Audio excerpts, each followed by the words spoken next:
Live on Joy 99.7 FM here in Accra and Kumasi on Love 99.5 FM, also on myjoyonline.com. Good evening and welcome to Newsnight. Tonight, Chief Justice Torkonoo recommends to President Akufo to nominate 5 judges, including the current judge presiding over the Atto trial, Justice Ifia Sari-Boche, and 4 others to the Supreme Court. We have details of that. Also tonight, controversial airline to regulate prices of cement laid as minorities say the airline will no longer regulate prices but mandate price reporting. Control elements have been taken out. And if that is the case, Mr. Speaker, the advice is that it's no longer a controversial issue, so it can go. But not all members on the minority side are happy about the decision. Some of us were against it, and we're still against it. But hey, it's been late. That is not the end of the fight. We will debate this issue and will expose the hypocrisy and point out to the people of this country why we think that they must not accept this thing to happen, and we will fight it. I'll bring you details from the meeting between the cement manufacturers themselves and the development committee. Also tonight's failure by government to honour its bargain on the implementation of a new salary structure in cares of clock SAG as it directs members to abandon work indefinitely.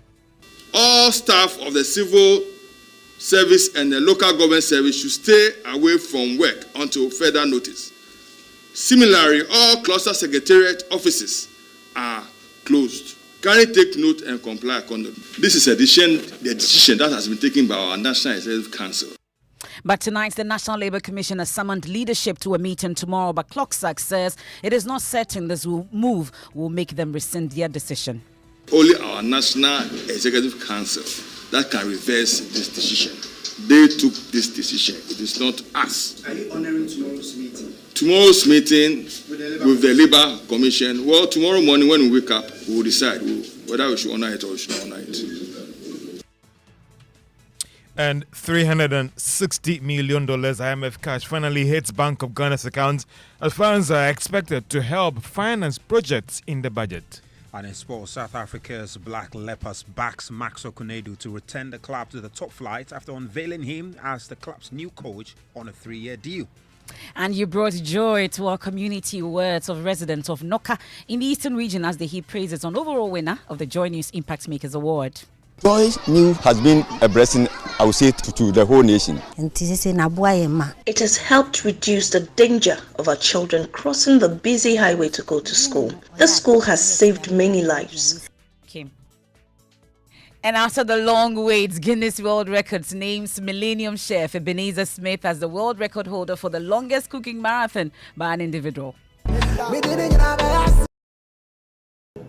Millennium Chef Smith, officially globally, is documented. That and more in tonight's edition of Newsnight. Do well to join us with your thoughts, your comments via WhatsApp 055 1111997. We're on X Spaces, also on myjoyonline.com. I am MFA Paul. And my name is Evan Smith. And let's start tonight. Let's stay, in fact, with the courts. If you're just listening from top story all the way to now, there's a lot happening there. And the Chief Justice, Torkonoo, has recommended to President Akufo to nominate 5 judges, including the current judge presiding over the Atto trial, that ambulance procurement trial, Ifia Sari-Boche, and 4 others to the Supreme Court. I want to bring in the head of our legal affairs desk. Is in the studio with me, Nyako. And could you tell me who are these other judges? Okay, so the first one is Her Ladyship Justice Angelina Mensah Homia, and she was appointed to the Court of Appeal in 2019 by President Akufo.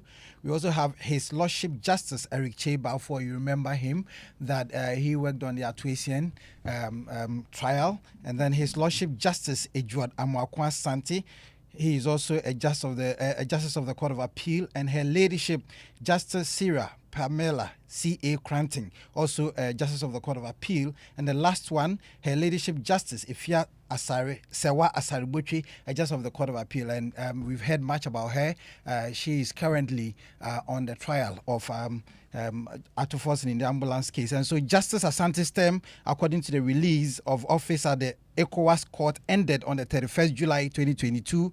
He was requested to remain at post on account of the withdrawal of Mali, Guinea and Burkina Faso from the community. So his current tenure is expected to end in 2026 or earlier, when he's expected to return to Ghana's judiciary. And so when that thing is done, President Akufo will consider the names that have come up and will appoint.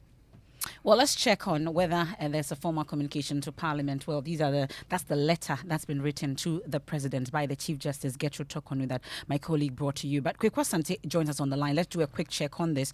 Kweku, do we know if there's been any formal communication to Parliament to that effect? Not yet. As we speak, the Speaker of Parliament has not read any communication from the President. In fact, it is among the first order of business whenever Parliament sits to, after praying, they read communications from the President. That is if we have already come in. But already this letter from the Chief Justice has already begun circulating. I've been running my checks from among the minority leadership and the majority leadership as whether or not they have any indications.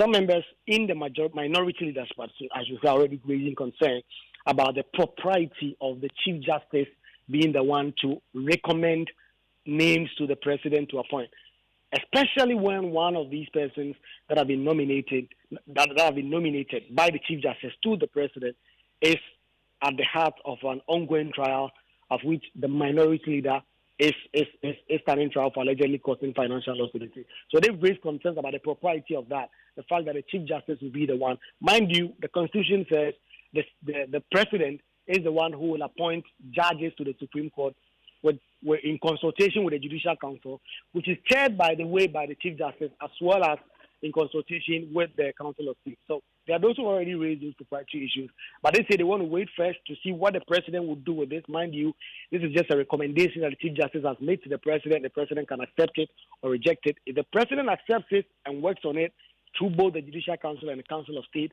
and writes formally to the Speaker of Parliament, they say that they will make their concerns public. And Kweku, stay with us because, as you know, it's been coming for quite some time. In fact, it's been more than a week. This controversial airline that seeks to regulate the price of cement finally has been laid. And there's some controversy around this already, but there's some substantive changes too that we are learning about. Tell us more. We understand now that K.T. Hammond, Minister of Trade and Industry, has conceded to a few things, and that he is no longer seeking to regulate the pricing of cement.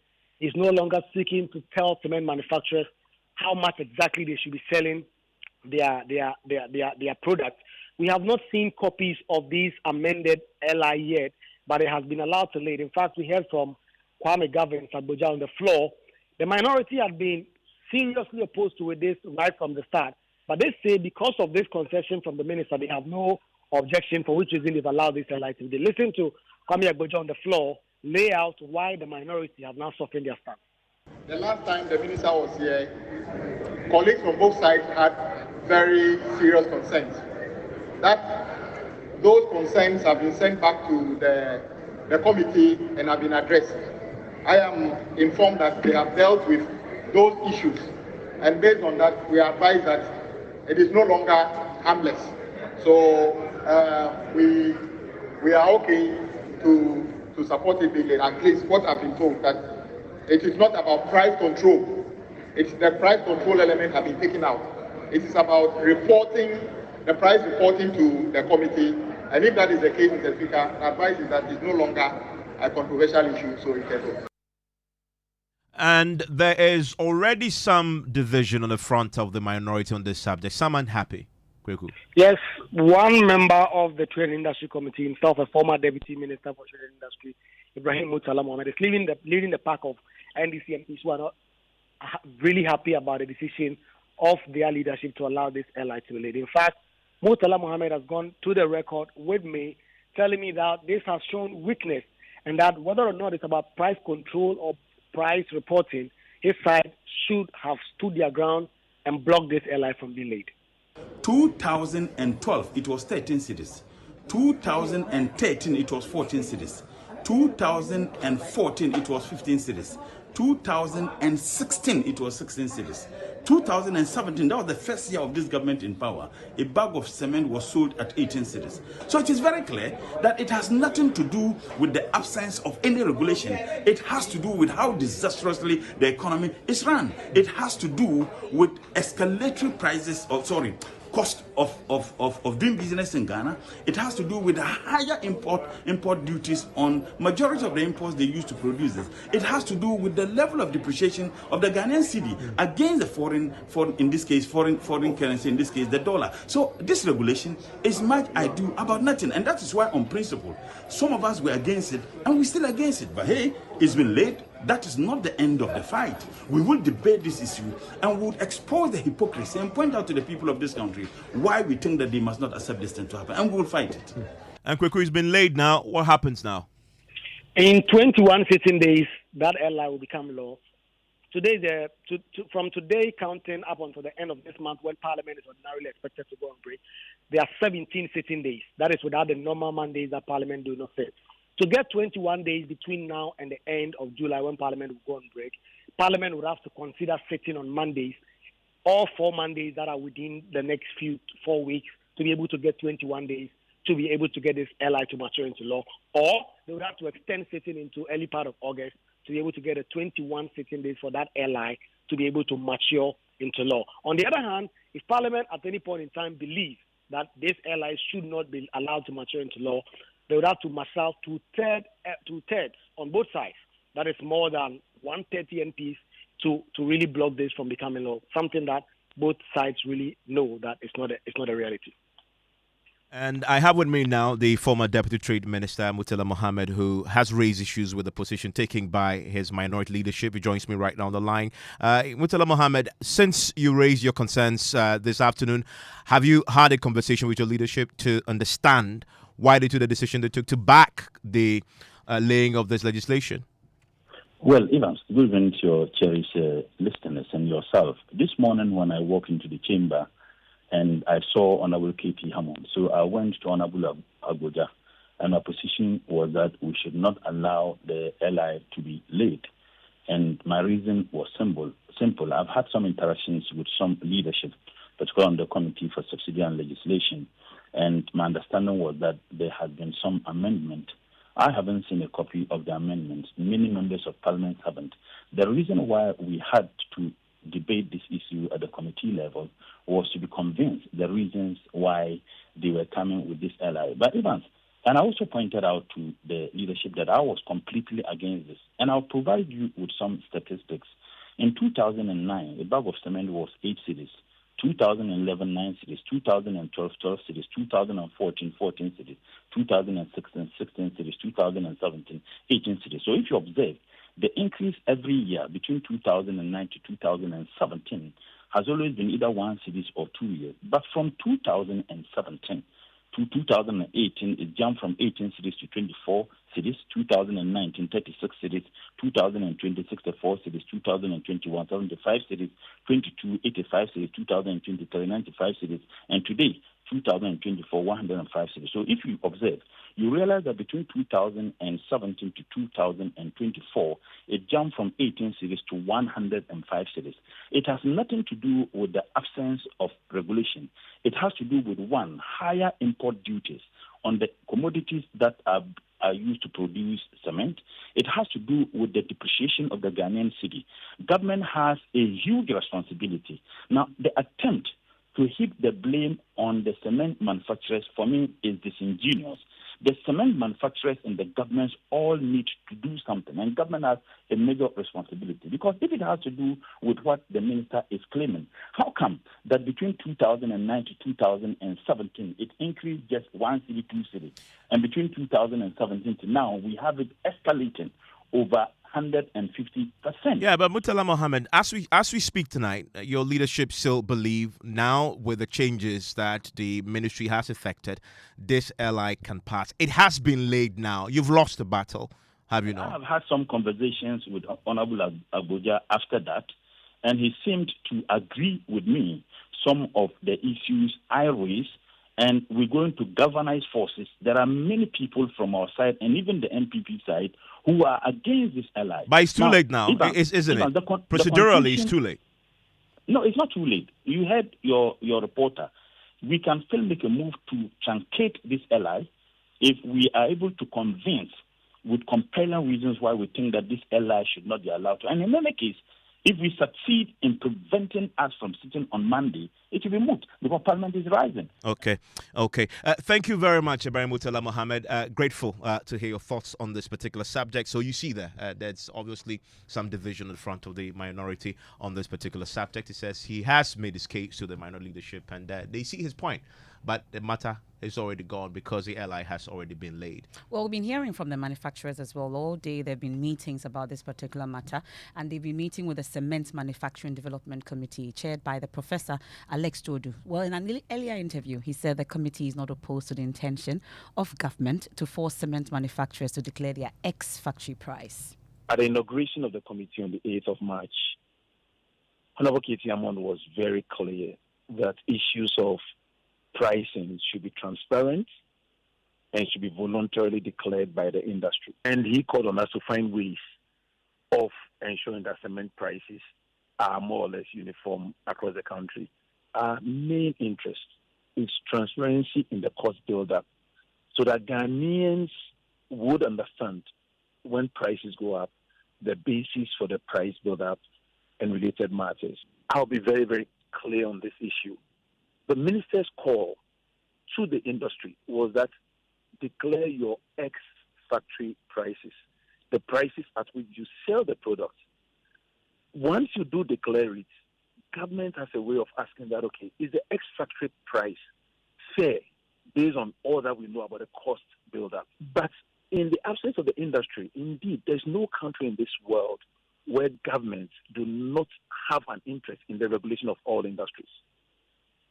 This is not talking about price control, but rather about industry being transparent with government on cost builds up and the prices they declare. I would like to add that the minister, after 5 or 6 occasions of requesting this transparency, stated that he had to resort to legislation because industry did not want to self-declare. Okay. So the legislation was not the first interest or action, but it was an action imposed upon him when the players did not comply with his request. Well, would you advise turning back on that, knowing that you are now engaging these stakeholders? I want to believe that if there is voluntary declaration and if we all agree on the rules, the Honourable Minister will be most happy and we would all move to create a very healthy environment for the industry. That's Professor Alex Todu, and we're following closely on that meeting.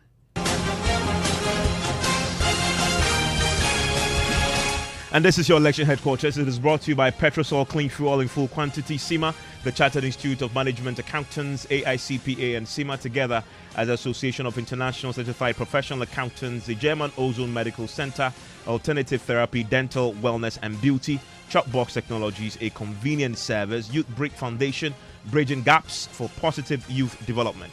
And you know, yesterday, the flag bearer of the NPP, Dr. Mahmoud Bawumia, officially presented the name of Dr. Matthew Poku-Prempeh, the Energy Minister, to the National Executive Committee of the party. And this follows that presentation also to President Akufo Addo, whether it should be Matthew Poku-Prempeh. Yesterday, we brought you a report on some of the controversy, some of the concerns that have come up. But thankfully, today, Evans, whilst we're doing the news night, and thankfully we've been joined in the studios by the Majority Leader, Alexander Afenyo-Marking. He's also a National Council member amongst others, and they'll be meeting on Thursday. The NEC will meet first, and then the National Council will also have a meeting to take a look at the name that has been presented by Dr. Mahmoud Bawumia. Thank you so much for joining us in the studio, Mr. Afenyo-Marking. Thank you, and good evening to all your cherished listeners, and thank you for having me. It's good to have you in the studios as well. So we are looking ahead to Thursday. Already there's been talk about Dr. Matthew Poku-Prempeh. We know that he's been presented as the flag bearer to Dr. Mahmoud Bawumia. What's going to happen on Thursday, for instance, when the council meets, you say? Well, the processes within the laws of our party would be triggered. All that we are hearing are part of the preparations. Like I indicated earlier,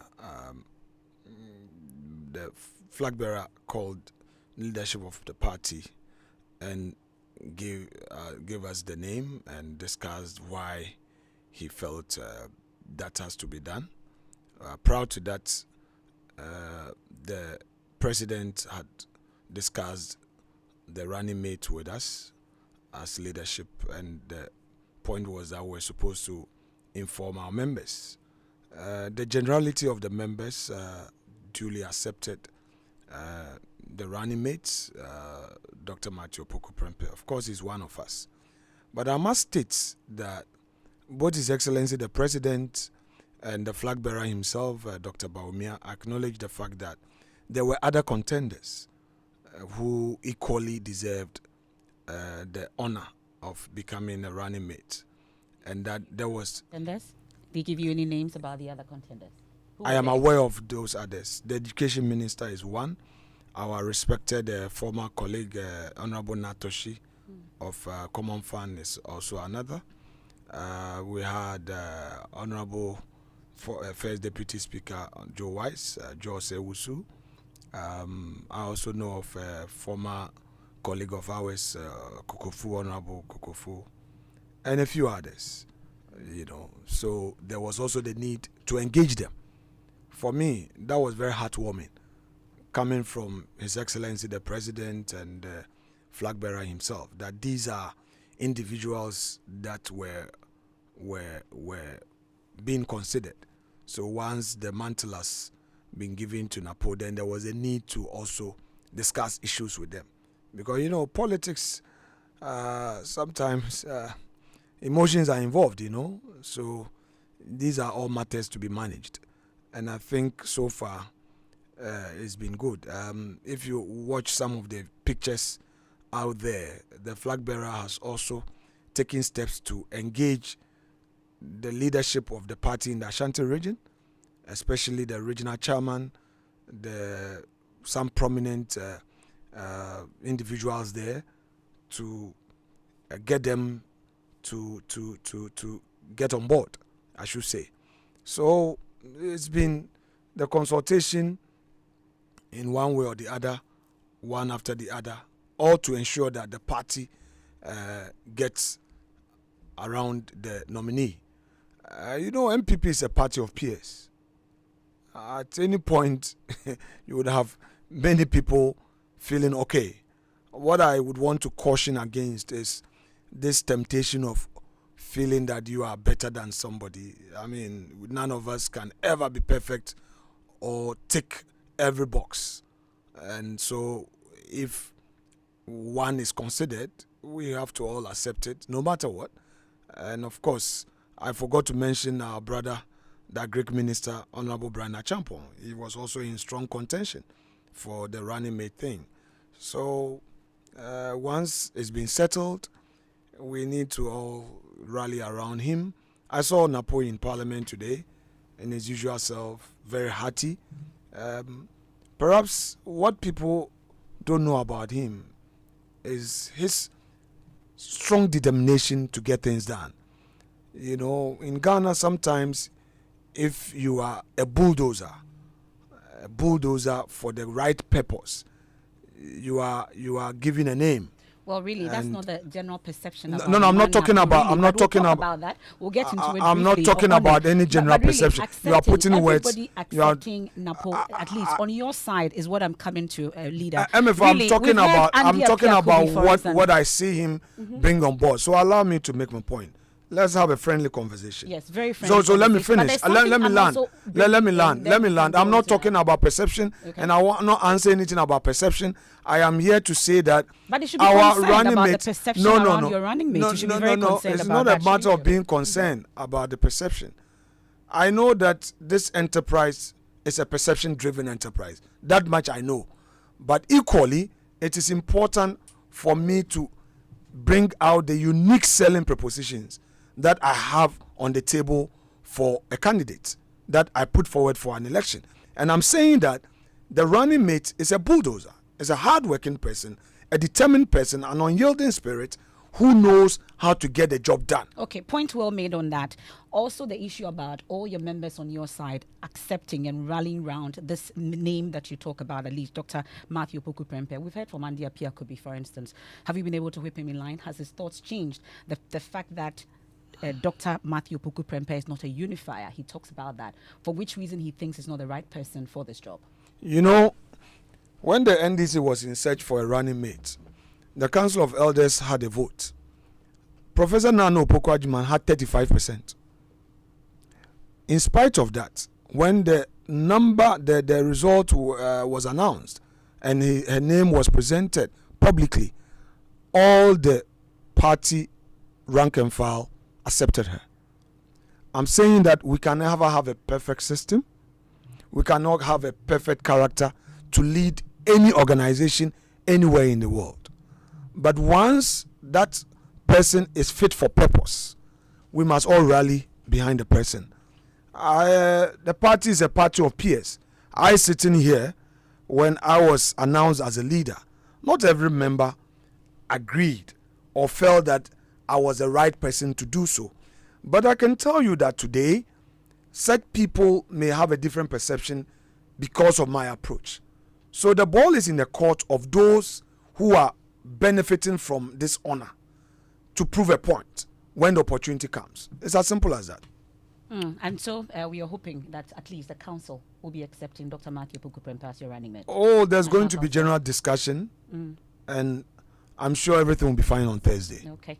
We're grateful. That's all time will allow us. We are grateful for passing through. And that's the majority leader, Alexander Afenyo-Marking on Newsnight. Indeed. And you're still live here on Newsnight on Joy 99.7 FM. And you may have noticed that one of the key challenges any rainy season is the challenge with flooding. And many will point a finger at the Addo River, which is one of the preeminent receptacles of water from uphill into the capital. Well, and we're listening now and hearing from residents along the Addo River leading to the Korle Lagoon. They're asking for immediate dredging of the drains as they fear any flood can result in a disaster, described as a principal outlet through which all major drainage channels in the national capital empty their waste into the sea.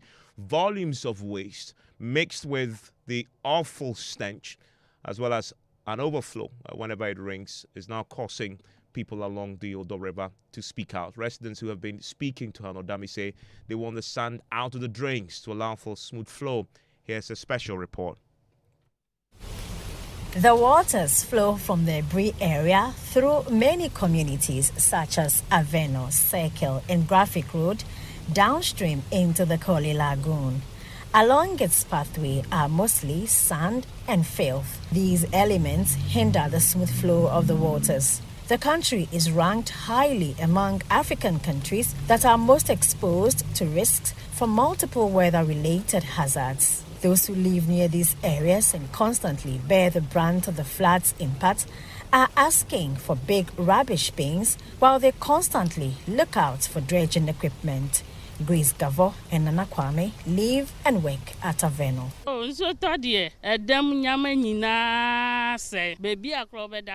I have lost count of my property that has been swept away whenever it rains because the floods render us homeless.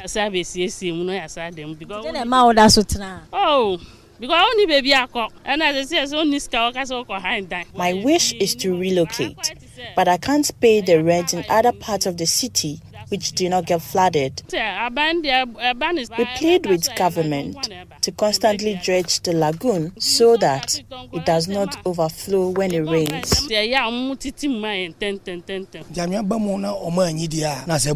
When the rain falls continuously, the water overflows its banks, and the force is strong enough to wash vehicles away. When it happens like that, we have to run for our lives. All we need is for the sand to be dredged, or we will not hear good news. At the Addo market, traders are quick to remind us of the awful memories they have of the June 3rd fire and flood disaster that led to the loss of about 150 lives. To curb similar related events and to build resilience against perennial flooding in Accra, $675 million is needed. That will enhance flood protection regime along the Addo Basin and also re-engineer drains, remove obstructive materials, and implement a performance-based dredging program. according to the stakeholders. But that money is not available. This corn mill operator shares his experience during every raining season. We have to dismantle our corn mill machine and equipment whenever it rains heavily. We fear for our lives.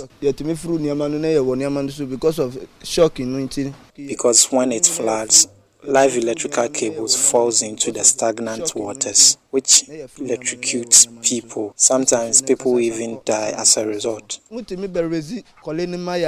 plead with authorities to raise the wall. And as we were filming, the rains set in.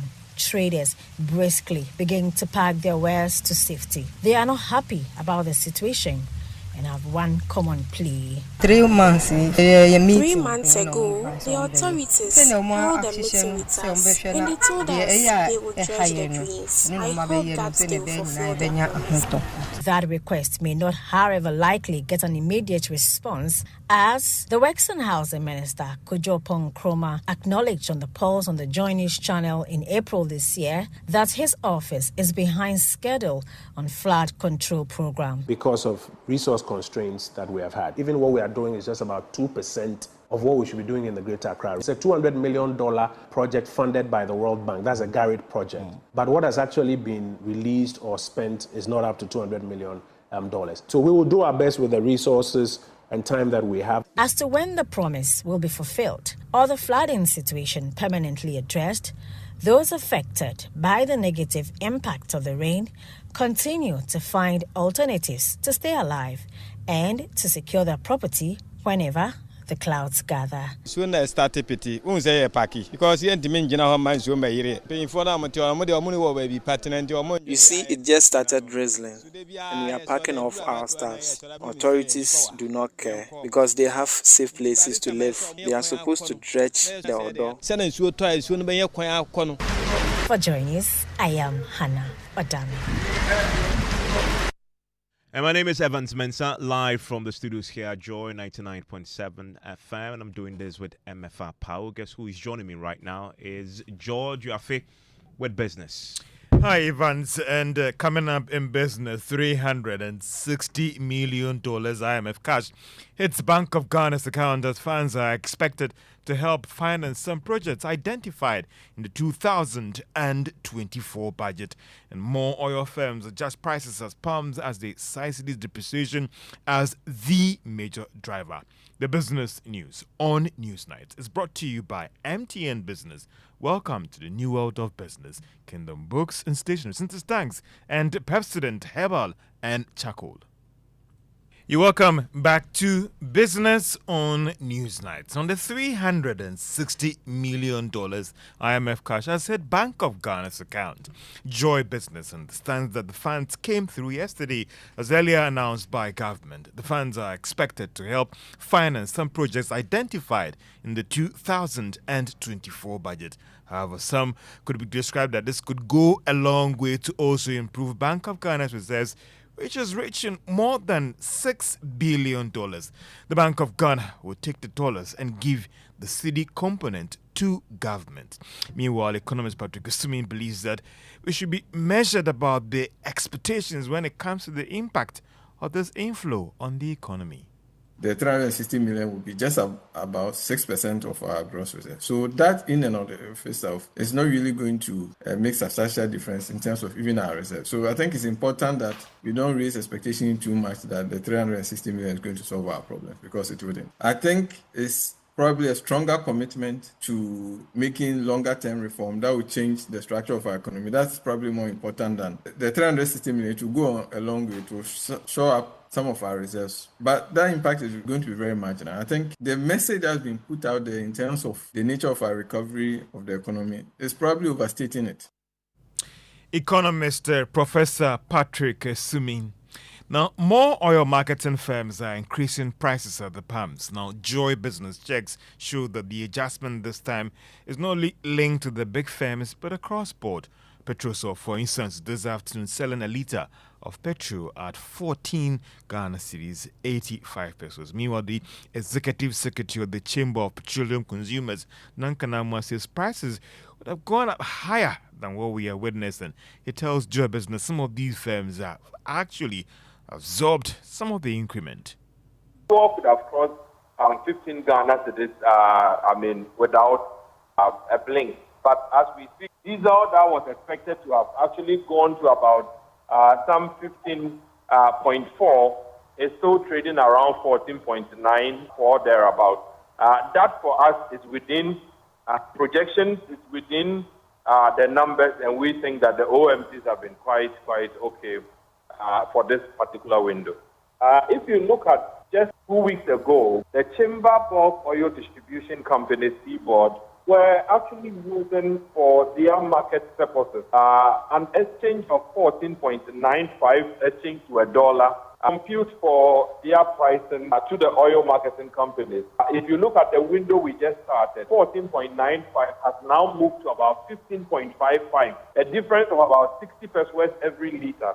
That clearly is significant. And so the CD poor run of form over the past 2 weeks clearly would also be accounting for where we find ourselves now. Where Duncan Amwa is the executive secretary of the Chamber of Petroleum Consumers. Now, government is seeking Parliament's approval for a deal struck with the 3 independent power producers when it comes to restructuring debts owed them. It is coming after the Finance Ministry announced that it has reached a deal to restructure these debts. That is this week. However, the approval will just cover 3 out of the 7 firms. Dr. Mohamed Amin Adam is the Minister of Finance. We are committed, ladies and gentlemen, to sustaining our macroeconomic policy adjustment and reforms to fully restore macroeconomic stability and debt sustainability, while fostering a sustainable increase in economic growth and poverty reduction. Despite the fact that 2024 is an election year, we are committed to enhancing domestic revenue mobilization and tightening expenditure commitment controls to avoid policy slippages. Ladies and gentlemen, I am pleased to also report significant progress in our debt restructuring efforts, which began in 2022. Finance Minister Dr. Mohamed Amin Adam. Now, Cal Bank has announced that it has been able to raise 146 million Ghana cedis from its shareholders through this renounceable right issue. Now, this was captured in the offer results released by the bank. Now, the bank was actually targeting about 600 million Ghana cedis in the offer. However, it is planning to use part raised from this fund. So it will raise about this amount from the shareholders, and the rest will be done through a private placement. The notice added that shares that have not been applied for by qualified shareholders will be offered to interested investors through a private placement.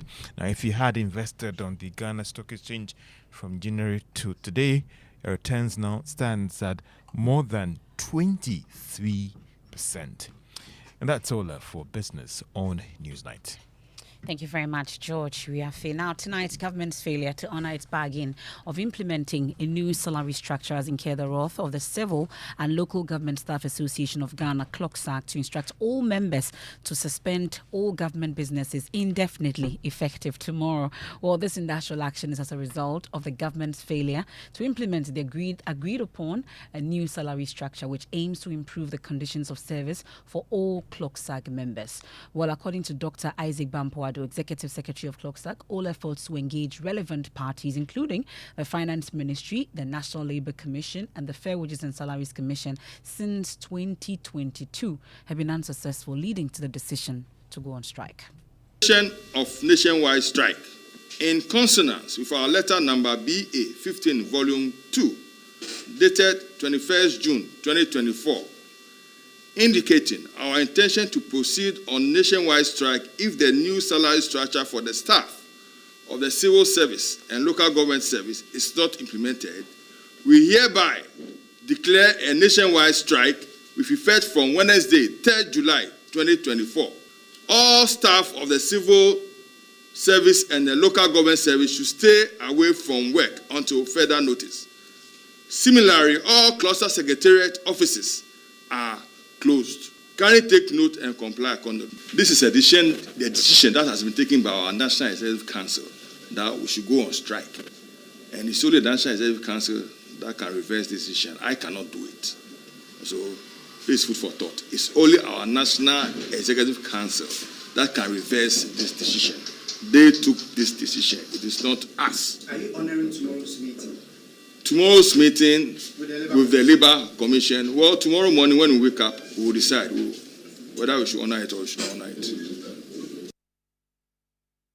Well, so that's Dr. Isaac Bampoado, who is Executive Secretary of CLOCSAG, and we know that the National Labour Commission has summoned them to a meeting tomorrow. They insist that this meeting will not change anything, but we'll be monitoring that meeting, and when we get more, we'll bring that to you. They say when CLOCSAG, when they cough, the entire country will catch a cold because they just... very powerful in the scheme of things. Civil and Local Government Staff Association of Ghana. Let's do sports now. And Ms. Bao joins us with the latest. Hello, Ms. Bao. Hello, Evans. Well, it's former Black Stars assistant coach Max Torkonoo. He has completed a move to South Africa's Black Leopards. And, the chairman of the club, Chifiwa Tediela, says that he's confident that Max Torkonoo is the right person to revive the fortunes of the club. Now, the South African second-tier side, they've reached an agreement with the Ghanaian Gaffer on a 3-year deal. And in a statement that they released today, the chairman noted in quotes that is open, that the Gaffer, he says, quotes, there is only one thing to play for, which is promotion. And to achieve that, we need to leave no stone unturned. And to do that, we need to have the best people in charge. We are very happy with Maxo. We are confident that he can take us to the promised land. Remember, Maxo won the MTN FA Cup with Nson Truman and was due to lead the side to the CAF Confederations Cup, but has opted to go to South Africa to help Black Leopards gain promotion to the South African top flight there. Now, events in the Euros, and even before the Euros though, some Ghanaian sprinters have already qualified for the Olympic Games. Benjamin Azamati, Abdul Rashid Saminu, they've all qualified for the Games through the World Athletics ranking system. And after the period of qualification elapsed on Sunday, Azamati, he will be heading to his second Olympic Games, having competed at the Tokyo event in 2021. In fact, this will be 22-year-old Saminu's first Olympic Games, where he will also be competing in the 200 meters. Now, having qualified for that event through the entry standard. Now, Joy Sports' Fentil Tahir has been explaining what this entry standard is all about. We remember there will be 56 athletes competing at the men's 100 meters at the Paris Olympic Games. Now, out of this number, 30 of them are chosen through the entry standard. And the entry standard is 10.00 seconds. So any athlete that makes that, you automatically qualify. Then the remaining 26 of them will come from the ranking system. And the ranking is done through the competitions that you've run at the whole season. Each of them comes with a certain point allocation. So the more you run, the more you build up points to improve your own ranking. At the end of June 30, the ranking is looked at, and then the top 26 that come after those 30 who have made the entry standard are taken. In that ranking, Azamati came through in the 39th position, and Saminu occupied the 54th position, which means both of them fall inside the 56 athletes that will be going to Paris. Fentil there. All the best. We'll wait to see how they fare in the games proper. Well, even it was a game earlier today between Romania and the Netherlands. The Netherlands defeated Romania 3-0 to advance to the quarterfinals of the competition. Later, in some minutes from now, Austria will be playing the Denmark there in that round of 16 game. So we'll see how it fares. Austria versus Turkey. I beg your pardon. Austria versus Turkey in that round of 16 game. So we'll see how things do fare. Evans, not sure how you've studied the parents in the quarterfinals so far. Oh, maybe I'm looking forward to that. It's an obvious France versus Portugal. Not the one. I'm looking forward to Germany versus Spain. Oh yeah, that's Germany a good one versus Spain. That is the final. On Friday. After that game, I'll stop watching the Euros. It's whoever wins that game wins for me the Euros. Oh really? Germany or Spain? Yeah. Okay. And they are clashing. They're clashing. So, well, the winner of that game will also face either of Portugal or France. So, it's turning out to be really, really nice. Well, that's it for sports events. I'm still waiting for the English to be knocked out, It's coming home. Yeah, they're coming back home. Oh, no. The cup is coming home. Okay. Watch. I've told you to bet. You are not betting. I'm afraid to bet with you. You never forget. You don't forget to bet. I owe you already. I don't want to pile on to that. And it's accumulated to too much interest. So I don't want to go there. Anyway, there's been some agitation in the Tamale Metropolis today, and we're now hearing from the Northern Regional Security Council. They're assuring the public that anyone found culpable for the deaths of 2 children in Kpakpairi in that metropolis will face punishment. Well, the Northern Regional Minister and head of RESEC, Alhaji Shania Hassan Shaibu, has been speaking to us, and he's been asking the family members to remain calm. He's assuring justice will be served. The deaths of the 2 children whose decomposed bodies were discovered on Sunday sparked outrage. Justice will be served because the law has no respect of status or image. Law is law, and law must take its own course. Whatever findings that come out of the autopsy report will be respected because we are law-abiding people. A prosecutor, I don't know how these things work out, but I know that if a crime is committed and you are culpable, you have to be responsible for your own act. Out of town, but I'm sure that Rexel will be on top of its duty to make sure that we have a very amicable resolution to this issue. If you are in that part of the country, that's what the Northern Regional Security Council has been saying through its chair, the regional minister. Let's head to Noka once again, shall we? It's a small community in the eastern region. They say they are grateful to the winner of the 2nd edition of the Joy News Impact Makers Awards for spearheading efforts to establish the first basic school there. Well, the winner of the Joy News Impact Makers Awards, Eunice Asiedwe-Japong, says she has already started receiving calls, Evans, from NGOs and philanthropists who want to support the Noka community. Eunice was posted there. It was a non-existent school, but instead of changing her posting, she collaborated with the community authorities. Maxo Agbagba has more. Scores of pupils have gathered in front of their classrooms singing to welcome their teacher, 26-year-old Eunice Asiedwe-Japong, back to school.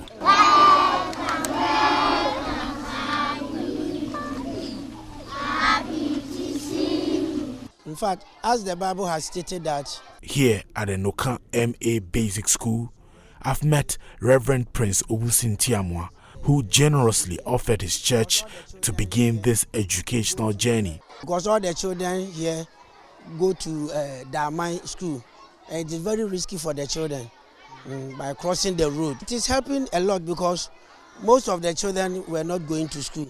Secretary to the Noka Town Development Committee, James Yaokwachi, shares his appreciation for the blessings that Joy News and Eunice Japong have brought to their community. Eunice has been a great help to this school, so she has been very, very helpful to this school. Joy News has been a blessing, I would say, to the whole nation. They have been helping us in diverse ways. Classes are in full swing with Eunice diligently teaching the pupils. Eunice says she has started receiving calls from NGOs and philanthropists eager to support the community right after she won the Joy News Impact Makers Award. It's awesome. I feel excited after the awards and coming back to work, teaching and learning materials. I said, Joy News, I am so grateful. I thank you so much. I have been receiving calls from all over the country. I say thank you to the multimedia group. I say thank you so much. NGOs, philanthropists, even individuals who want to support, and I'm still counting.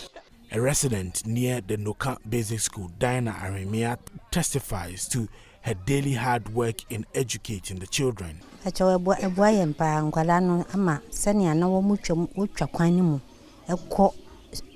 has helped reduce the danger of our children crossing the busy highway to go to school. The school has saved many lives. Indeed, it has. So you want to catch the full report on many social media platforms, also on Joy News Prime, starts at 7. This is Joy 99.7 FM, home of the Joy Impact Makers Awards. Yes, and we look forward to the next edition already. Of course. Let's hop on the National Science and Maths Quiz train now. Oh, yeah, you know when girls clash, it's always exciting. And girls have been clashing in the Ashanti region. I'm talking about the Kumasi Wesley Girls High School and the Kumasi Girls SHS. Tell me. They say K. Okay. Okay. They're listening to you. And you know, the two schools, you know, they're rivals in the Ashanti region. And today there have been a very interesting battle for the academic supremacy. Why are you laughing? That's how they pronounce their names. That's how they shorten it. Interesting. They beat their all-time rivals, Kumasi Girls, only to concede to Adam Womasi SHS. Adam Womasi. Yeah, interesting. SHS. Hey, and Namon SHTS. Well, for some teachers at the school, it was better off not to lose to their nemesis. You'd say at least beating Kumasi Girls, you are okay with it? We beat Kumasi Girls, that's all. Nothing much again plays in hand. We are hoping that definitely by the end of this contest we should beat Kumasi Girls. But next aspect, we will try as much as possible to be on top and also qualify to the next stage. Shout out to Kewege. You're not even expecting them to beat Kewege or to overcome Kewege. No, even when you get to Interco and other stuff, they'll be giving out Jama, insulting us here and there. But today, no, you were not expecting.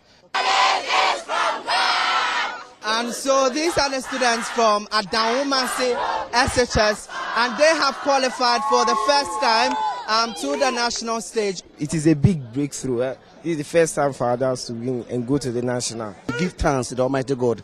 Experienced schools like Prempeh College, OWAS. They should wait, we are coming. They should wait. We are coming, they should wait for us.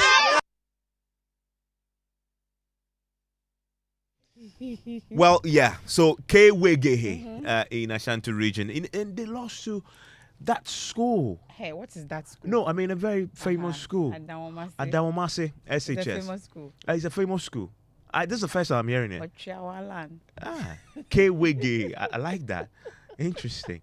I wonder what the Wiggy girls make of the fact that their brand name is being diluted. Why is it being diluted? Just add this K is to the it. Kumasi version. This is the Kumasi version. That's it. Like Oprah and Legon Percent. Okay. Behave yourself.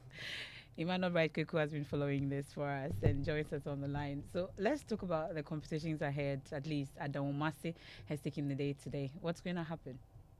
So MFR, indeed, Adawumase has taken the lead today. Today we had 4 contests. In the first contest, so Kumasi Academy SHS qualifying, and also the second contest, so Armed Forces SHS also qualifying to the national stage. And surprisingly, this evening, before I came on air, Sewanyako SHS, and they are also a girls' school here. They are also city rivals to Kumasi Wesley Girls and Kumasi Girls as well. But they have qualified for the first time in their school's history to the national stage, and it was all excitement from the girls. And in our subsequent bulletin, we will bring you more of the sound bites from these ladies. They were so excited, I must say. And tomorrow we'll be having another 4 contests that will be happening. And for the rest of the days, from now to Friday, we are having the regional qualifiers. And on Saturday, we are also having the championship for the Ashanti region beginning. So, MFA, that's what's happening in the Ashanti region. Thank you very much, Emmanuel Bright Kweku and my colleague James Aveji, following the regional qualifiers of the National Science and Maths Quiz. And we can't wait for the national event. And it will all be on Joy News, Joy 99.7 FM and myjoyonline.com. What a way to wrap up tonight's edition of Newsnight. Indeed. My name is Evan Spencer. I am Memefa Pau. And Peps is joining us with the squad. With the squad. What are you talking about? I have a friend and she is very much active on social media, and one of her questions is, does she need a website at all? So we want to discuss that and many more, why someone would need a website in 2024. Well, I think websites has now become like a social media page because there are tools online that you can use to create your own website. That's correct. Yeah, and we're going to be talking about that. Yes. You want to stay?